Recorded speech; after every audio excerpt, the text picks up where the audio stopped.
Live from our studios at One Television Plaza, this is your Mid-Ohio Valley Morning Brief.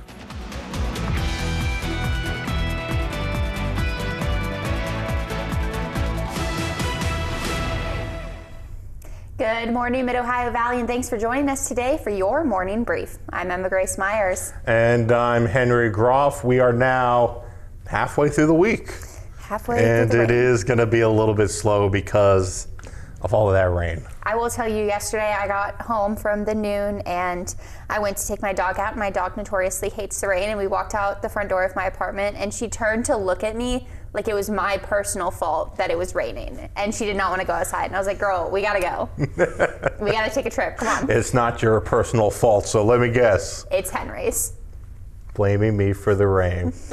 Well, we're still going to be dealing with some more rain over the next several days, but with the heavy rain from last night, we've seen some reports of localized flooding, especially around mineral wells and over at Forked Run State Park. A report out there for some rivers and creeks overflowing at the moment. So if you do run into any high water on the roadways, make sure to turn around and find that alternate route. Over the last 24 hours, we've seen plenty of rain. Areas within that lighter green, seeing areas about 1 to 2 inches, even around Parkersburg and into Marietta. But then towards Athens, that area of darker green, even a little bit of that yellow mixing in, those are spots where we saw over 3 inches of rain.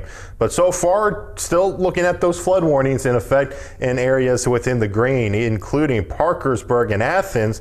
That flood warning is in place until 1:30 this afternoon. But overall, we will see at least a bit of a break from the rain today, but more on the way later this afternoon and into the evening, with thunderstorms in the forecast for overnight tonight. But I'll have more about how much rain we're going to be looking at through the rest of the week, including when we will see another break from all of this wet weather. But for now, let's try to at least talk about some good news instead of the rain, Emma Grace. Yeah, you know, our first story, 4th of July, it's coming. Spring and is basically here. And it is going to be a huge 4th of July this year because of America 250. Mm-hmm. So, yesterday, it had been 95 years since the Star-Spangled Banner officially became our national anthem. In 1931, United States President Herbert Hoover signed into law the Star-Spangled Banner as our nation's official anthem. It was composed in 1814 by Francis Scott Key after he witnessed the massive overnight British bombardment of Fort McHenry in Maryland during the War of 1812. Marietta business owner Sylvie Caporal owns the store American Flags and Poles, and the product is in the name. The store was founded in 1992. Sylvie and her husband bought it in 1996 and relocated it to downtown Marietta that same year. She says the national anthem and what it represents means everything to her. At local sporting events, they're all enthusiastic about what's going to be happening, but it's a time that they reflect on why they're able to do that in our free country. The national anthem and the Pledge of Allegiance and standing for the flag is a way of showing with your body and your mind how you respect our country. You can hear more from Sylvie and others in the community about what our nation's national anthem means to them on our website, WTAP.com. Now, did you know this year for 4th of July, it's going to be on a Saturday? I feel like I remember that because I took 4th of July off last year and it was a Friday, so that makes sense. And I'm looking forward to it being on a Saturday because for us, because we work so early in the morning, that means the fireworks won't be going off until Saturday night. And that's that is true. Okay for us to stay up late and not be awakened while we're trying to rest for the next day with those fireworks. I didn't even think about that. So looking forward to 4th of July on a Saturday. That's a win. And a lot of people are definitely going to be celebrating. That is true. But now another thing to celebrate is dirt racing almost coming back to the Mid-Ohio Valley, and a dirt track racer returns to the tracks this season, showcasing his car at the West Virginia Racing Heritage Festival at the Grand Central Mall. For Nathan Drake, the roar of engines and the smell of dirt kicked up on the track isn't just a hobby, it's in his blood. The 26-year-old racer is ready to return to what he loves most after his break. I began racing at roughly 10, 11 years old, and I started off in the go-karts, raced those till I was 15, roughly, and the decision came from that to either move up or get out. Only a lot of friendships that I've made over the years. There's a lot of guys that are down to business once you roll on the track. You know, you're not really so much as friends, it's more about you're all out there racing for the same thing to win. Drake says he's targeting 3 tracks: Ohio Valley Speedway, Skyline Speedway, and West Virginia Motor Speedway this upcoming season. So dirt track season is almost upon us, and we wish him the best of luck. But yeah, many weekends, several months of you hearing me and Austin talk about racing. I can't escape it. I might try to see if I can go see a dirt track race as well, but my Sundays are going to be packed now with racing in the morning with F1, racing in the afternoon with IndyCar and NASCAR, and maybe sprinkle in a little bit on Saturdays. Yeah, they have broken my TikTok. Once racing season starts, I get so many F1 TikToks that I cannot escape it. I'm not complaining anymore, though. I bet you can remember what our favorite NASCAR driver is because we talk about him so much. Do you remember? No? I know a name, but I know it's not your favorite, so I'm not going to say it. Dang. I think I know your least favorite. What's our least favorite? Joey Logano. Yeah.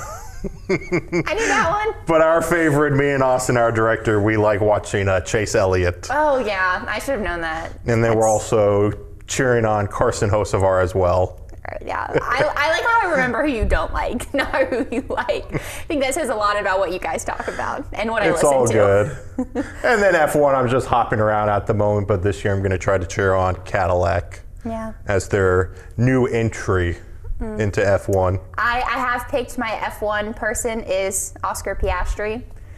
Yep. I don't care about Lando Norris. I just care about Oscar. And Kimi She doesn't Antonelli. care about the world champion from last year. I don't care. I also feel the same. But let's move on to our next story. All West Virginian children in grades K through 12 are now eligible to apply for the Hope Scholarship Program for the 2026-27 academic year. State Treasurer Larry Pack, who serves as chairman of the Hope Scholarship Board, celebrated this expansion in a press conference Tuesday. Existing private school and traditional homeschool students who were not eligible for the program can now apply to participate in the state's Education Savings Account program. This program provides funding to students exercising school choice in lieu of attending public school full-time. Treasurer Pack says around 14,000 students have signed up for the 26-27 school year, and over 3,000 students have signed up in the last 24 hours. There's really only one thing more important than the education of your children, and that's your child's faith journey. Parents pray about the education for their children. They talk about it. They worry about it. So when they make these choices, these are weighty choices. Treasurer Pack says he is pro-Hope Scholarship and pro-public schools. He says they will continue to work to make sure children in the state have the best choice, whatever direction they take. Now that we're mentioning scholarships, high schoolers, don't forget to try to apply for some scholarships for college. Did you apply for a lot of scholarships? I feel like I applied for so many, and I don't remember any of them. And that's the same case for me. I don't remember any as well. I think most of the ones I got were through school. I got one scholarship while I was in college from the Association of Women in Media. That was a cool one. I cannot remember the name of some of the other scholarships I applied to that I got. They're just random names. I just remember Alliance for Women in Media because I also got to take a trip to New York and meet a whole bunch of women in broadcast, and I got to interview Rita Crosby. She works with ABC. She's an anchor. And that's why I don't know her. Yeah, but that was super cool. I got to do that when I was a junior in college. Fascinating. Took a little trip to New York. Got to go up on the stage. I was really proud of myself. I don't even think the scholarship was for that much money. I think it was like $2,000. Just $2,000? Yeah, that's just a small dent in how much school is now per semester. You're telling me. I went to GW. I don't need a reminder either for going to OU. But let's not think about student loan debt, and let's talk about cheese instead. Because everybody loves cheese. Everybody loves cheese, and cheese lovers are having the best time in Madison, Wisconsin right now. That's because they can sample all of the delicious offerings at the 2026 World Championship Cheese Contest. Dairy producers from around the globe summit their best cheeses for the chance to become world champion. Fans can watch a live stream of the showdown online. The competition wraps up tomorrow. Very interesting. I love cheese. I think I eat charcuterie boards for dinner like 3 nights a week. It's actually really bad because they're so easy, and I hate cooking sometimes when I get home. So it's like You know what? Doesn't matter. Got some It's Triscuits. easy. I got cheese, I got meat, I cut up some cucumber, some apple. That's every food group. See, it's easy. It's easy. I wouldn't worry about it. We love girl dinner.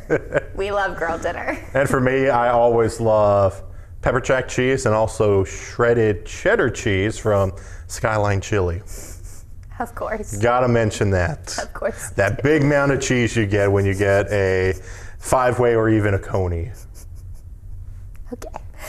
We'll have more fun stories like that coming up after the break, including Jim Carrey disputing the clone allegations and a big streaming merger. And then we'll have more details on the rain that we're still going to be stuck with for the next several days, but there is some breaks on the way.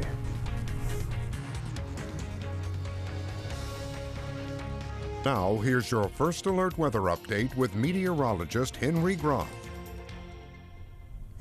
Well, we are still going to be tracking some more rain over the next several days, but you have to be mindful of this morning for some high water on the roadways. If you see that, turn around and find the alternate route as we continue to deal with flood warnings in place throughout the Mid-Ohio Valley, including one that includes Parkersburg, Belpre, and Athens. That's going to continue until 1:30 this afternoon, and then overall that flood watch continues until 1 o'clock this afternoon. So showers continuing through the morning, but that threat of heavy downpours not really going to be an issue for us. Got a bit of a decent break, including this afternoon with some rain down towards the south. But this evening and into tonight, that's when we're going to see thunderstorm activity pushing through. We'll deal with that heavy rainfall threat again through tonight, so you'll want to watch out for some heavy downpours and localized flooding.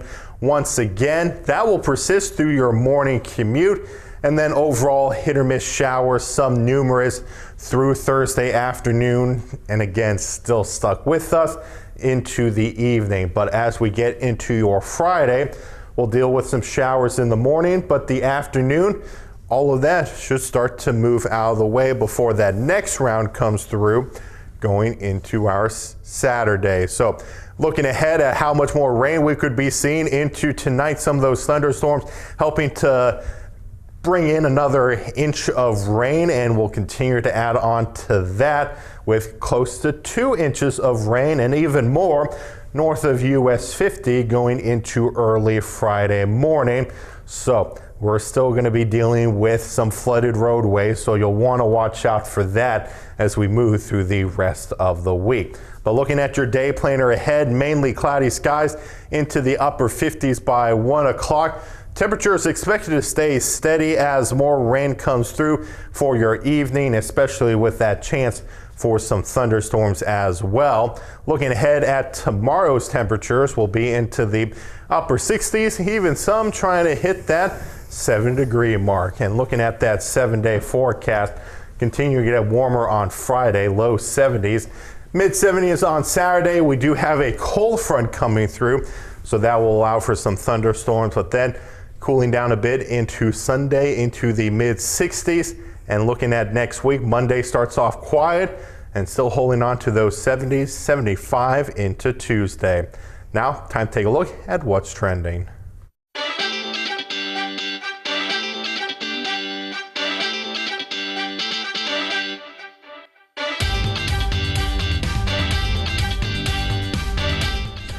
we have an interesting what's trending story to kick off. Yeah.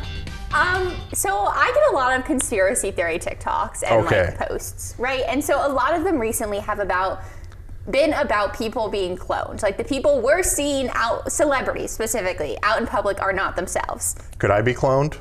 I don't think anyone wants to clone you. Okay. Let's get on to the story then. Sometimes you just set up the joke so well, Henry. I have to take it. But multiple sources confirm that conspiracy theorists are wrong, and actor Jim Carrey did accept his own award in France last week. Some believe a look-alike took his place. Carrey's representative and the general delegate of the award show both say the person on stage was Carrey. One source of rumors to the contrary is a post from a drag artist who's able to make himself look like other people. It shows a mask and a wig, and its caption reads, quote, Alexis Sohn as Jim Carrey in Paris. Another cause of the rumors is that Carrey looked different than usual at the event. I mean, even if you could like do a lookalike like Jim Carrey, there's no way that you could act like Jim Carrey. I think you'd have to be a really, really good actor. And then I think there are other things you should be doing with those talents. Certainly the case. Well, let's move on to our next story. So still in the entertainment business, but we're talking about two major streaming services who might be going to become one. Paramount Plus and HBO Max will form a single streaming platform after Paramount's merger with Warner Brothers Discovery. Paramount CEO David Ellison announced the plan during an investor call on Monday. Ellison did not reveal a name or pricing for the streaming platform, saying the combination would take place over the coming years. The merger must still be approved by regulators, which will take at least several months. So if that falls apart, then this whole combination is not going to happen. So it's just going to be a wait and see, and just dealing with that whole fiasco over the couple months of Netflix trying to merge with Warner Brothers Discovery, and now it's Paramount and Warner Brothers Discovery. I don't really get it. That's about my pay grade. Yeah, eventually we're going to, I don't know, this whole streaming service thing where it went from cable, where everything is, to then streaming services. And now they're all going to probably come back together. And then it's like we're back at cable once again. It really is. Just an endless cycle. But speaking of entertainment news, we had some entertainment news for our Daybreak trivia question. The question was, who was on the cover of the first People magazine? And the answer was Mia Farrow. So actress Mia Farrow from The Great Gatsby graced the cover of the inaugural issue of People. People still remains one of America's best-selling weeklies. Founding editor Richard Stolley said that People would focus on the headlines, the stars, and the important doers, the comers, and on plenty of ordinary men and women caught up in extraordinary situations. So obviously the emphasis would be on people, not issues. That's where the title comes from. Yeah, I know. I thought that was interesting. The more you know. The more you know. You learn every day with our Daybreak Trivia Fun Facts. Always fascinating to see what it always is going to be every single morning. But I've never read a single copy of People magazine. I don't think I have either. I see their stuff on social media. I see the People's Sexiest Man Alive. I vote in that every year. You do? I do, because you can vote online. Oh, you can? Yeah. Can I vote for myself? No. Dang. Henry, obviously not. Well, thank you to everybody for tuning in this morning. Yeah, he is Henry Grof. I'm Emma Grace Myers. We'll see you guys at the noon.